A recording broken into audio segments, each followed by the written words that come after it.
Gokigenyo everyone, the Starlight Let's Player is here.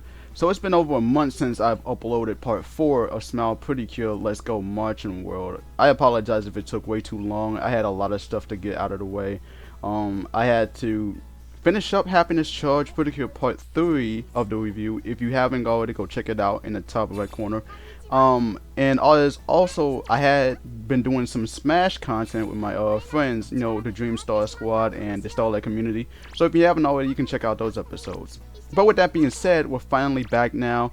We're gonna be going through this whole playthrough once and for all. So yeah, we're gonna be continuing off where we left off. So last episode we've played as Akane, aka Cure Sunny. Now we're playing as Yayoi, aka Cure Peace. And for this story, this is actually centered on, this is actually the Hansel and Gretel story. Like, I've heard things about it. Basically, Hansel and Gretel, they've wandered through a whole forest, and they head over to a gingerbread house, to where a witch actually lives, and that's it. I can't really tell what else happens afterwards. I mean, I know the witch is evil, but as far as reading the whole story, I'm not so sure that much. Although I only did watch a movie which was called Hansel and Gretel, and that is completely different from the actual like fairy tale itself.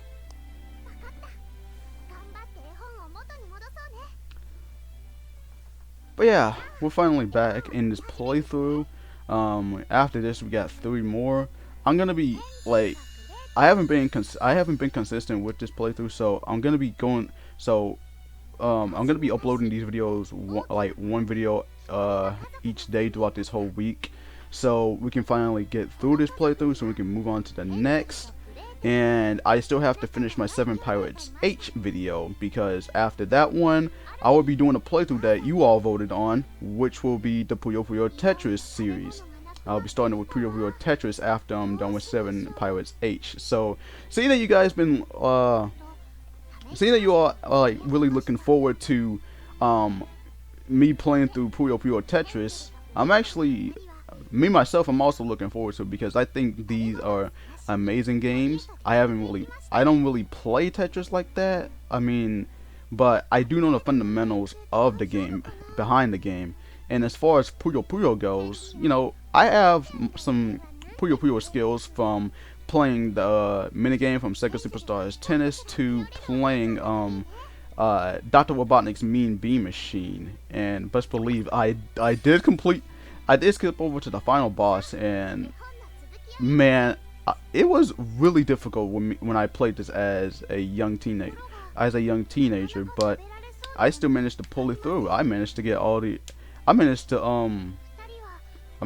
beat Dr. Robotnik, so yeah, that's something to be accomplished.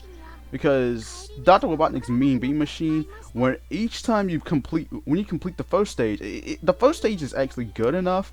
The second stage is alright, but like here's the thing with this game, it gets way harder. Like when you get to the final boss against Dr. Robotnik, then it will get extremely difficult.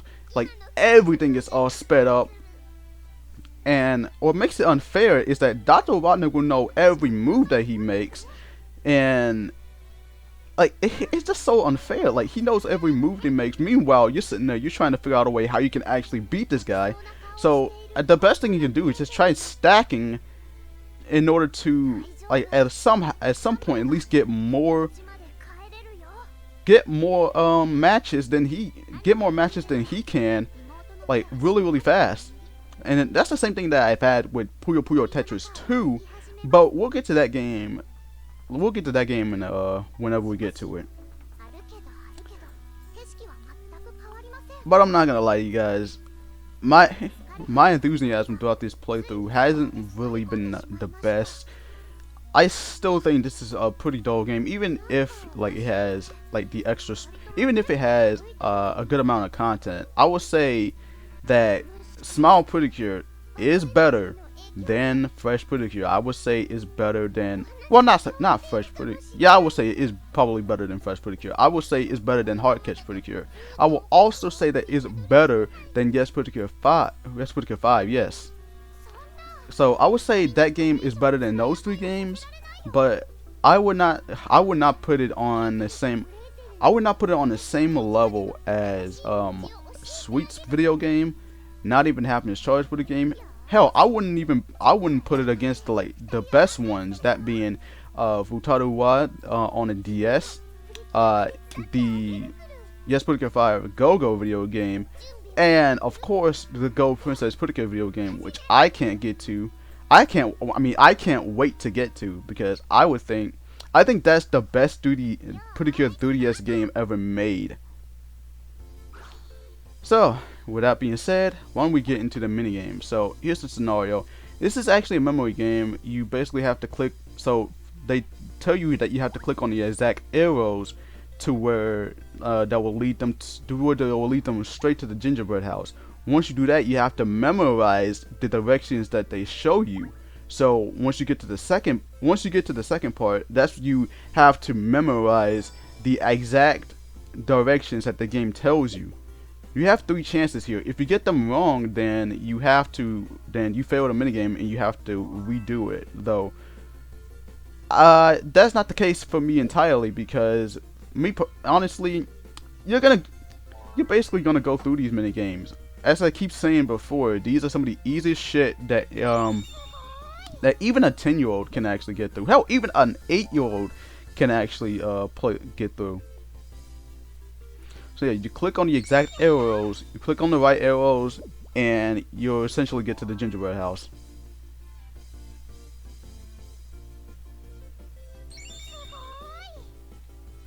So here we're at the last direction.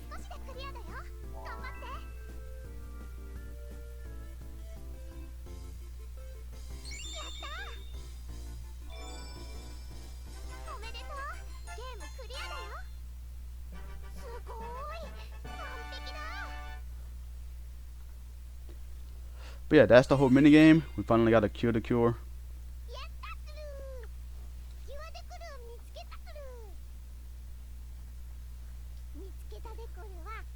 But yeah, I think there's one thing that I pretty much forgot to talk about, was the fact that the delicious part of the freaking movie. So we all thought it was gonna be like a crossover, like maybe it could be another crossover, like Tropical Rouge and Healing Good and Cure Cure, like those movies have done. But instead, we're given a another movie where it's just them solo. And to me, I have no issue towards that. Like I said, when it comes to like the whole crossover thing, I'm pretty much indifferent towards it, because it's good to like actually team up with your seniors in some of these movies. But as long as the seniors themselves get a good amount of screen time, not like nearly, I wouldn't say like on the same level as, I wouldn't say at the same level as the main cures, but at least a good healthy amount of screen time to actually make them feel like they're actually in the movie. Something that I think the Kyo movie kind of did with Maho Girls. I mean, like the whole premise behind them being the parasite, like I think what they've done right in the movie, they actually did right. I think they actually like accomplished more than what the Yes Pretty 5 Go-Go team could have done in the Healing Good movie.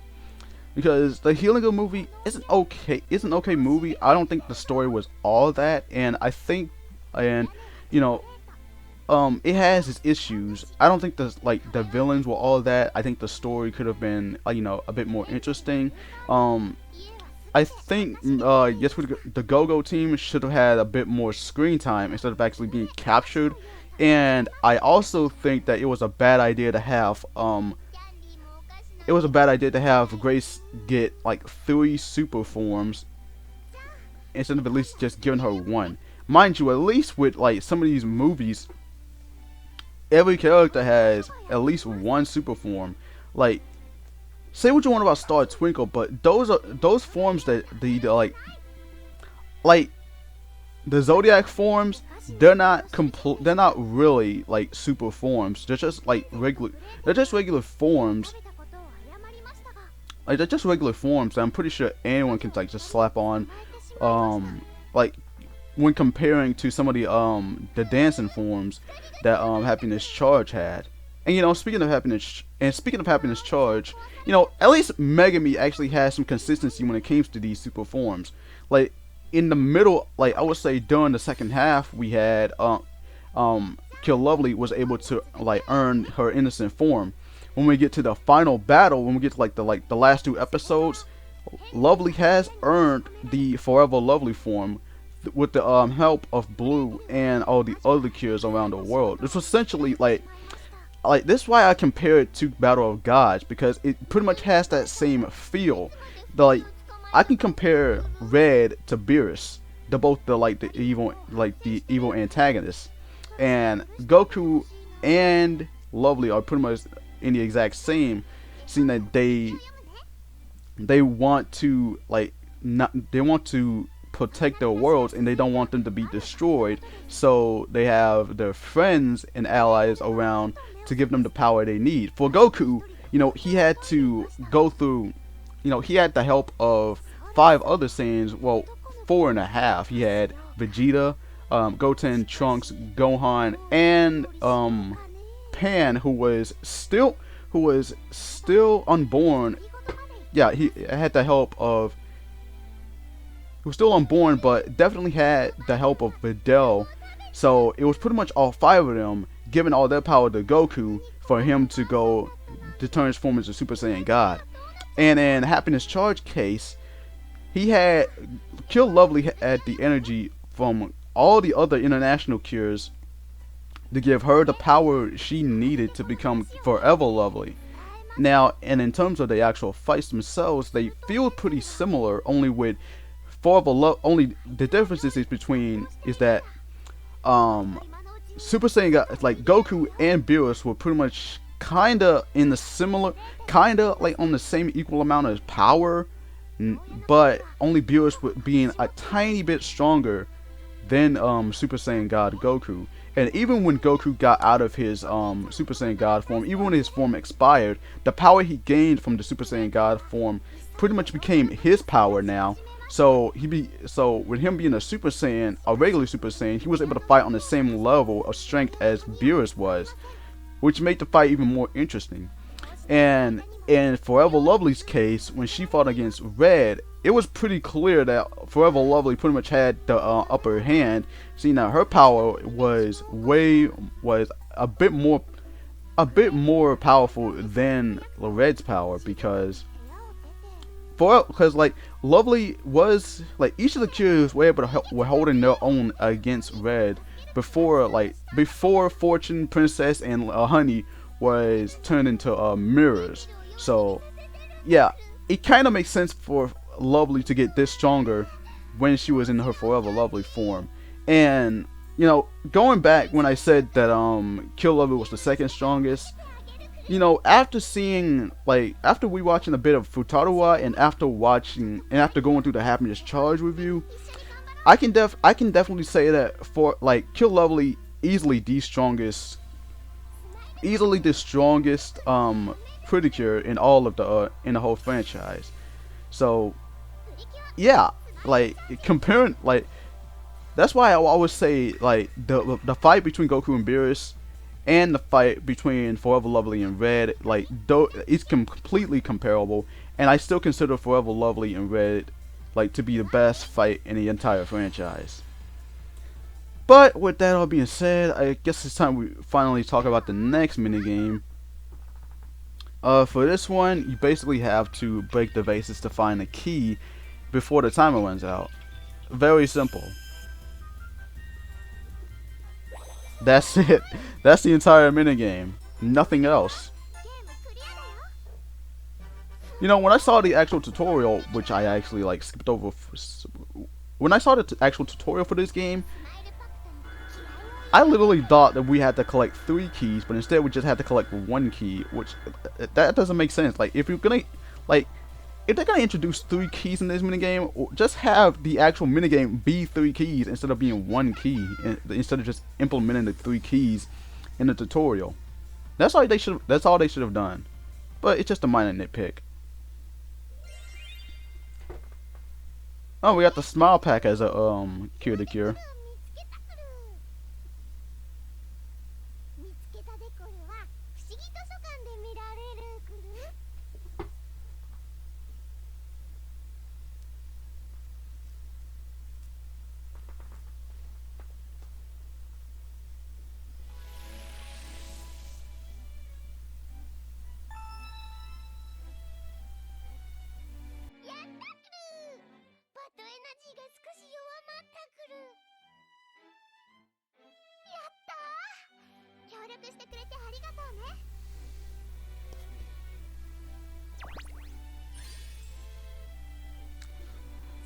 But yeah, we've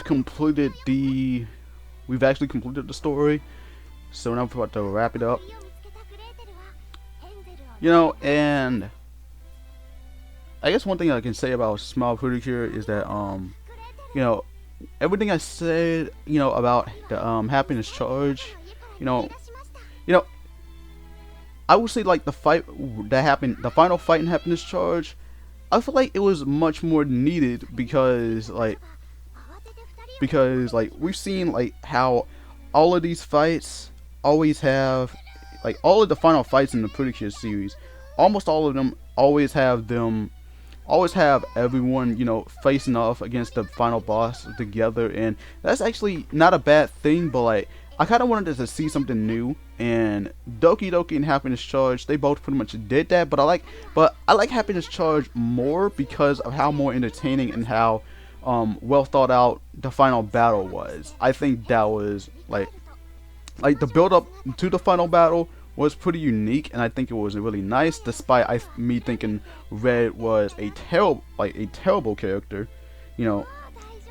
But I'll say more of that I'll say more of that once we get to the final part of Happiness Charge.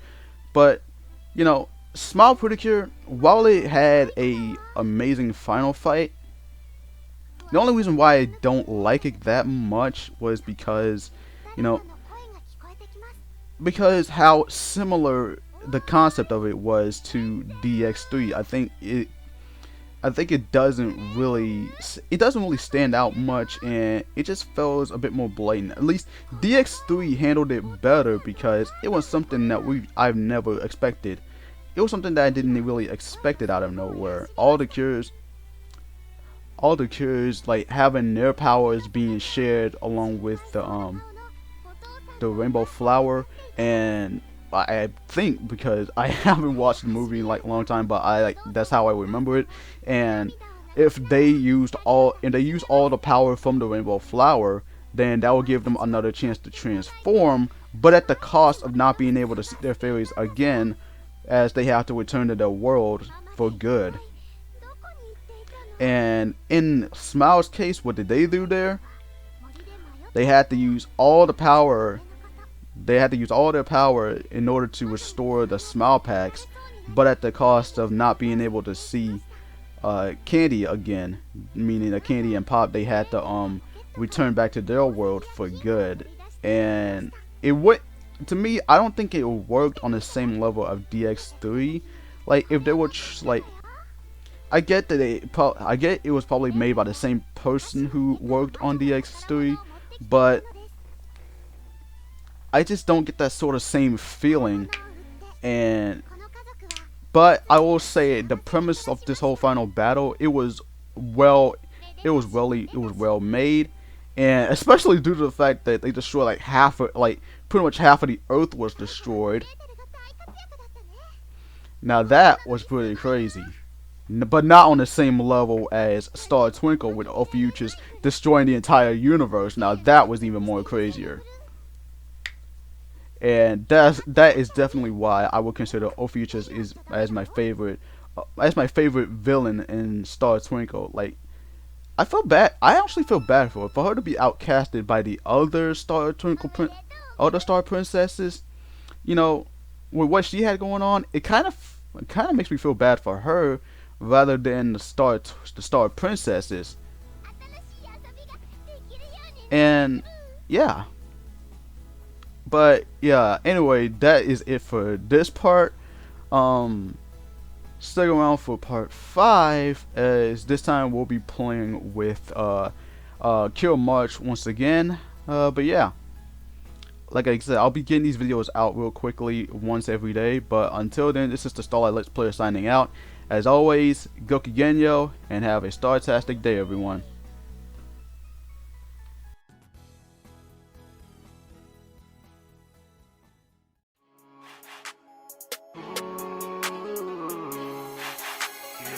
I knew I would fulfill my dream, yeah. They knew I started from the bottom, now I made it, yeah. The possibilities are endless, yeah, I say, yeah. I got the rules and I got everything I need, yeah. And now I'm chilling with a pretty gentle lady, yeah. She got a kind and gentle personality, yeah. She got them curvy hips and a booty for booty.